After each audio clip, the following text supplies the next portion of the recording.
We're starting our walk at Carfax, really the heart of Oxford, and until the completion of the ring road, all the traffic coming from the north, the south, the east and the west had to cross here because it was the intersection of the A34 and the A40.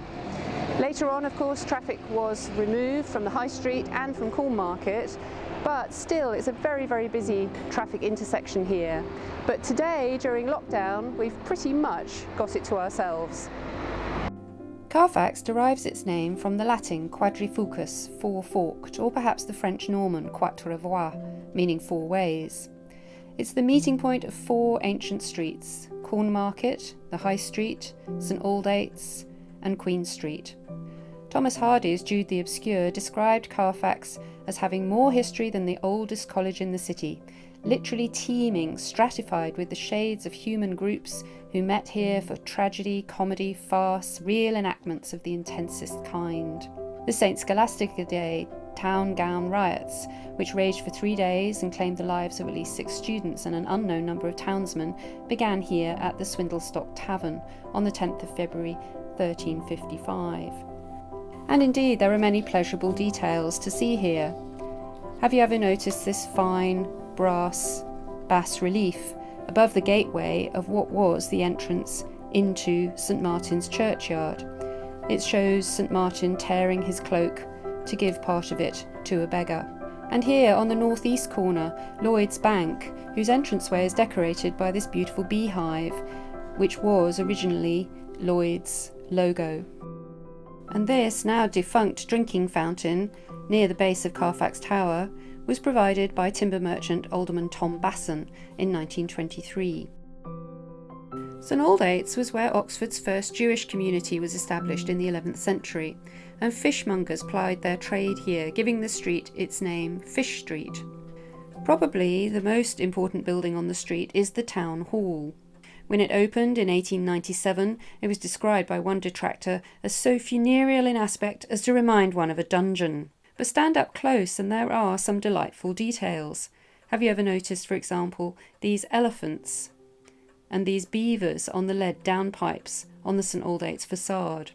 The elephant and the beaver are part of the City of Oxford's coat of arms. On the southern corner of the Town Hall was the public library, and down Blue Boar Street, with its original street sign with its hyphenated name, is the side entrance into the building.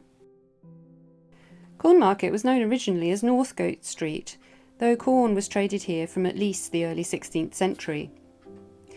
It was once a busy thoroughfare, and in the 20th century clogged with buses, cars, delivery vehicles and so on. Now we've come to accept that it's much better without the vehicles, and it's full of pedestrians on a normal day.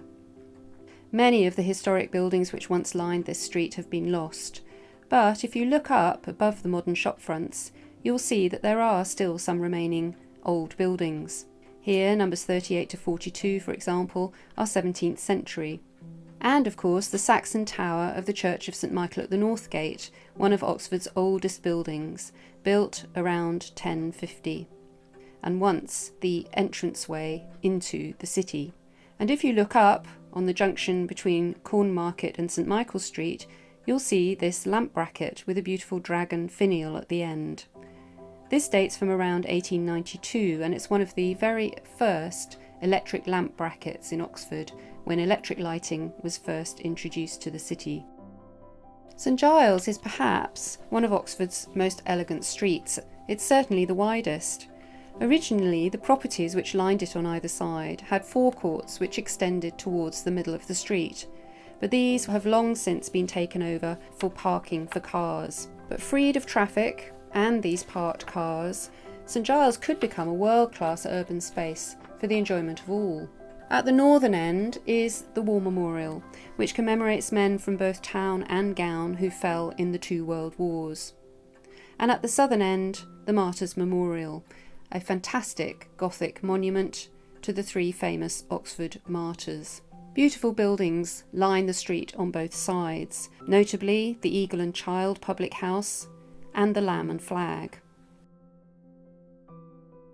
Freed of parking and loading and unloading during active hours, Broad Street is another street which could become a world-class urban space, rivaling any of the great squares and spaces anywhere else in the world. On the northern side are the elegant buildings of Trinity and Balliol colleges, the White Horse pub, perhaps Oxford's smallest, and also the world-famous Blackwell's bookshop, which began here in 1879.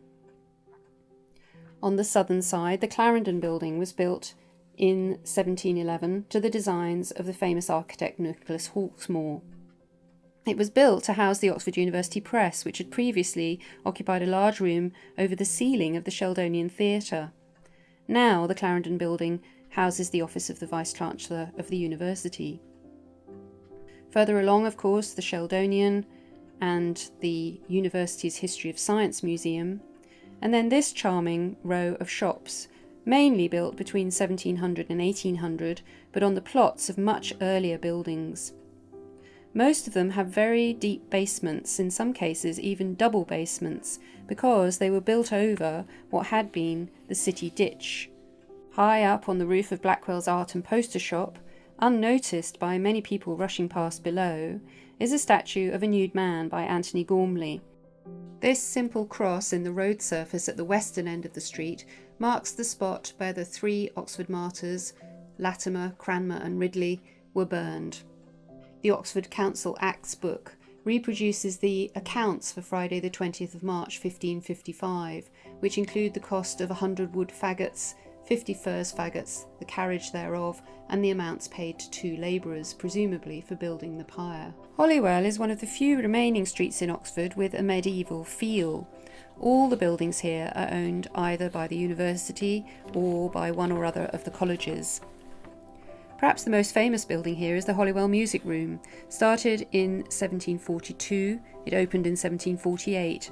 Probably one of the earliest buildings in Europe erected specially for musical performances. So we're finishing our walk back at Carfax. I hope that you've enjoyed it. I certainly have. There are a few more people and a few more cars around now than there were when we started filming a couple of hours ago, but it's still pretty quiet. And wouldn't it be nice if Oxford could stay like this for a bit longer perhaps?